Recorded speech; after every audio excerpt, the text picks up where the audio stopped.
అన్న శంకర్ గౌడ్ ముతి ఎట్లా చూస్తారు అసలు?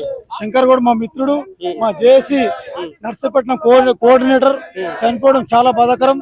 ఇటువంటి విషయాలు మేము ప్రజలకు వాళ్ళ ఆర్టీసీ కార్మికులకు తెలియజేస్తున్నాం. అంటే ఎవరు కూడా ఆత్మహత్య ప్రయత్నం చేసుకోవద్దు, పోరాడితే బానిస సంఖ్యలు పోతాయి. కాబట్టి దయచేసి దీనికి జేఏసీ వ్యతిరేకిస్తాం. ఈ అతను చనిపోవడం కూడా రాష్ట్ర ప్రభుత్వం ఆర్టీసీ యాజమాన్యం బాధ్యత తీసుకోవాలి.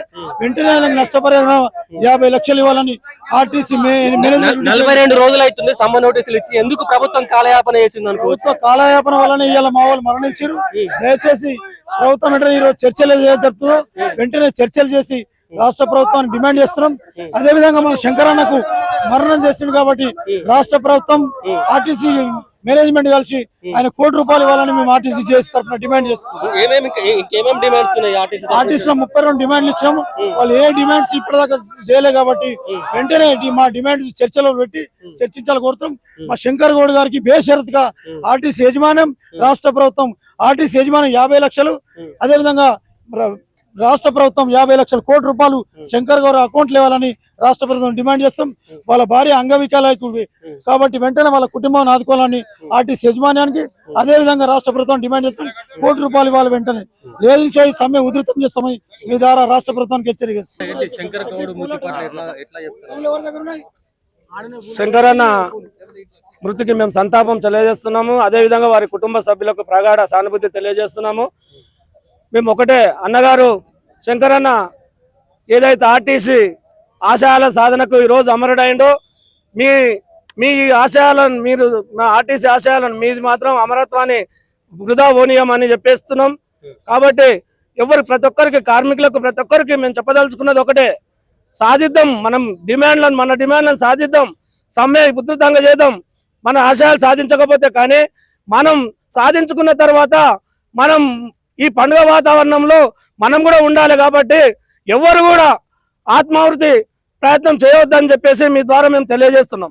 అంటే గతంలోనే 42 రోజుల క్రితమే మీరు సమ్మె నోటీసులు ప్రభుత్వానికి ఇవ్వడం జరిగింది. ఎందుకు ప్రభుత్వం కాలయాపన చేసింది అనుకోవచ్చు? ఒకటే చెప్తున్నాం, ఇదే ఆర్టీసీ కాంగ్రెస్ ప్రభుత్వం అధికారంలోకి రానప్పుడు ఆర్టీసీ ఏవైతే డిమాండ్లు ఉండవో ఆ డిమాండ్లను మేము ఖచ్చితంగా నెరవేరుస్తామని చెప్పేసి ఆర్టీసీ కాంగ్రెస్ మేనిఫెస్టోలో పెట్టడం జరిగింది. మావేమో గొంతమ్మ కోరికలు కాదు. గతంలో ఏవైతే డిమాండ్లు ఉన్నావో ఆ డిమాండ్లు నెరవేరుస్తామని చెప్పేసిన తర్వాత ఆర్టీసీ కార్మికుల ముందుండి ప్రభుత్వాన్ని గెలిపించుకోవడం జరిగింది. కాంగ్రెస్ ప్రభుత్వం అంటే ఎప్పుడు ఆర్టీసీ కార్మికులకు న్యాయం చేస్తుందని చెప్పేసి మేము కూడా గెలిపించుకోవడం జరిగింది. దగ్గర 2.5 సంవత్సరాలకు వస్తుంది. మా డిమాండ్లను నెరవేర్చలేదు. ఆనాడు గతంలోనే 2025లో ఒకసారి సమ్మె నోటీస్ ఇవ్వడం జరిగింది. అప్పుడు ప్రభుత్వం కొత్తగా ఏర్పడింది. ఆర్థికంగా ప్రాబ్లం ఉంది కాబట్టి కొంచెం టైం ఇవ్వండి అని మా జేఏసీ నాయకులను అడిగితే అప్పుడు సమ్మె డేట్ను విరమించుకోవడం జరిగింది. మళ్ళీ 42 రోజుల క్రితం కూడా మా సమస్యలు ఇంకా నెరవేరలేదని చెప్పేసి 42 రోజుల క్రితం సమ్మె నోటీస్ ఇవ్వడం జరిగింది. కానీ ప్రభుత్వం ఎటువంటి చర్చలకు పిలవలేదు. మా సమస్యలను నెరవేర్చాలని అనుకోలేదు కాబట్టి చర్చలకు పిలవలేదు.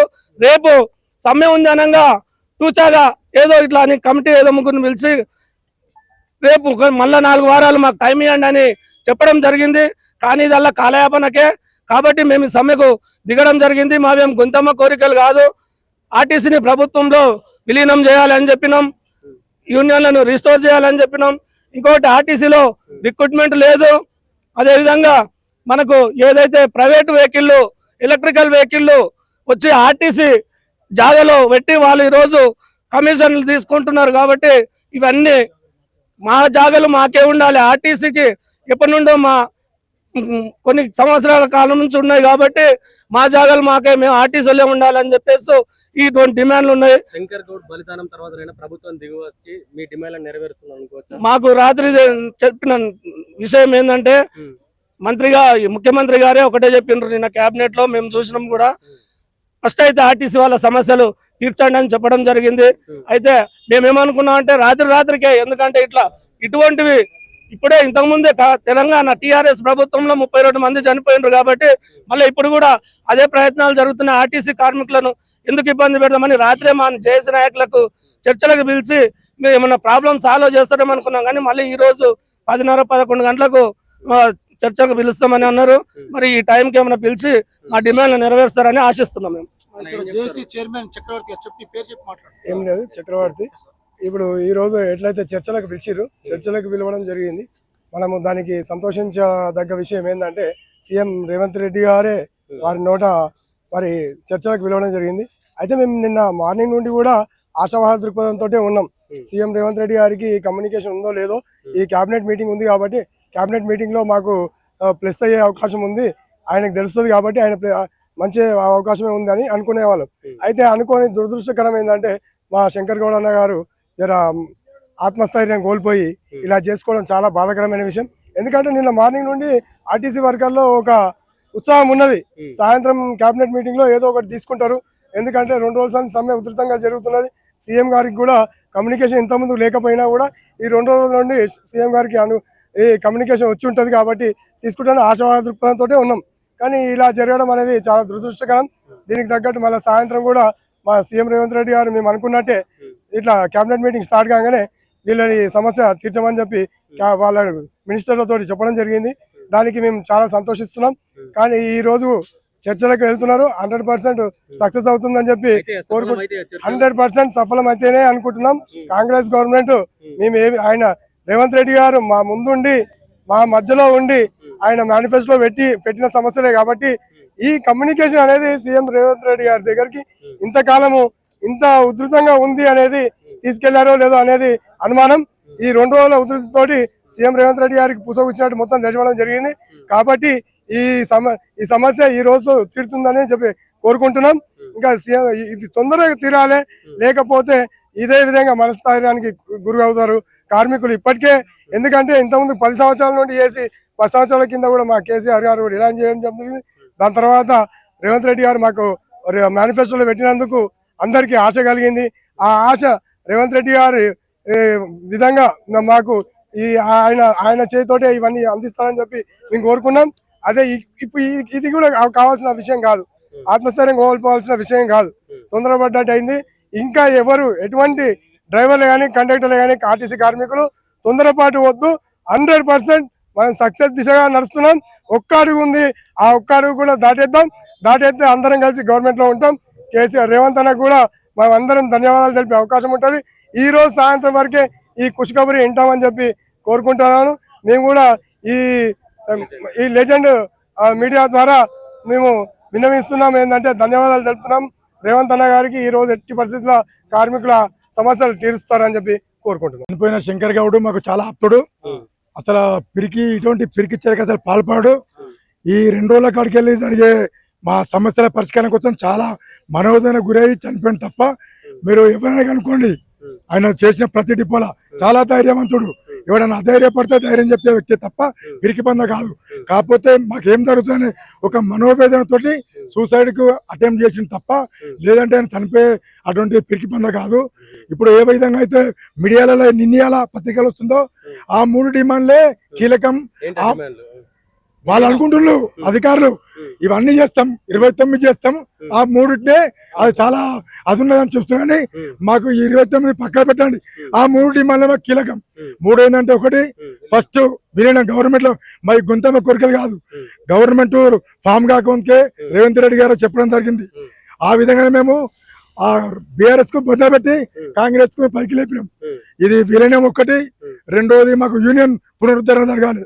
మూడోది మాకు 2017 పే స్కేలు, పిఆర్సీలు 2, వాటి తాలూకా బకాయిలు 21 పే స్కేలు, 25 పే స్కేలు ఇవన్నీ చేసి ఆర్టీసీని కంపల్సరిగా ఆదుకుంటారని చెప్పేసి మేము రేవంత్ రెడ్డికి ఆశాభావం వ్యక్తం చేస్తున్నాం. అంటే 42 రోజులు అవుతుంది సమ్మెకి సంబంధించిన నోటీసులు ఎందుకు ప్రభుత్వం నిర్లక్ష్యం వహించింది? ప్రభుత్వం నిర్లక్ష్యం ఇది ఎప్పుడు ఆర్టీసీ మీద ఎప్పుడు జరిగేదే. ఏదో ముగ్గురుని తీసుకొస్తారు, ఐఏఎస్ అంటారు, ఐపీఎస్ అంటే తీసుకొస్తారు, వాళ్ళని పెట్టినామంటారు. వాళ్ళు ఏంది ఇటు అటు తిరుగుతారు, కాలయాపన. వీళ్ళు 340 రోజులు కాదు, మళ్ళా కనుక కమిటేస్తే 4 వారాలు కాదు కదా, 4 నెలలైనా ఇది ఒక్కరికి తీసుకారు. ఇది కొనసాగుతుంది. అందుకనే ఇది పోరాడితే ఏది పోయేది ఏం లేదని చెప్పేసి మేము సమ్మెకి దిగడం జరిగింది. మేము చేస్తున్న సమ్మె 100% న్యాయబద్ధమైంది. పక్కా దిగొచ్చింది. రాత్రి ముఖ్యమంత్రి గారు చెప్పడం జరిగింది, మీరు ఎవరో బలిదానాలకు పాల్పడద్దు. మేము సానుకూలంగా ఉన్నాం. ఈ రోజు మధ్యాహ్నం పిలిచి జేఏసీ నాయకులతో మాట్లాడతామని గత చెప్పడం. ప్రభుత్వ హయాంలో 36 మంది ఆర్టీసీ కార్మికులు చనిపోవడం అది గత జరిగింది. ప్రభుత్వం హయాంలో జరిగిందంటే అది కేవలం ప్రభుత్వం ఉండి వైఖరి. అది కేసీఆర్ ఏమనుకున్నా నేనే రాజు, నేనే మంత్రి, నేనే అన్ని. ఇప్పుడు ఏమైంది, నేనే బట్టలెక్కపోయి పాముద్రా అన్నాడు. కాబట్టి నాకు తెలిసి రేవంత్ రెడ్డి గారు అంత దూరం పోరానుకుంటున్నాము. ఆయన కార్మిక తెలుసు.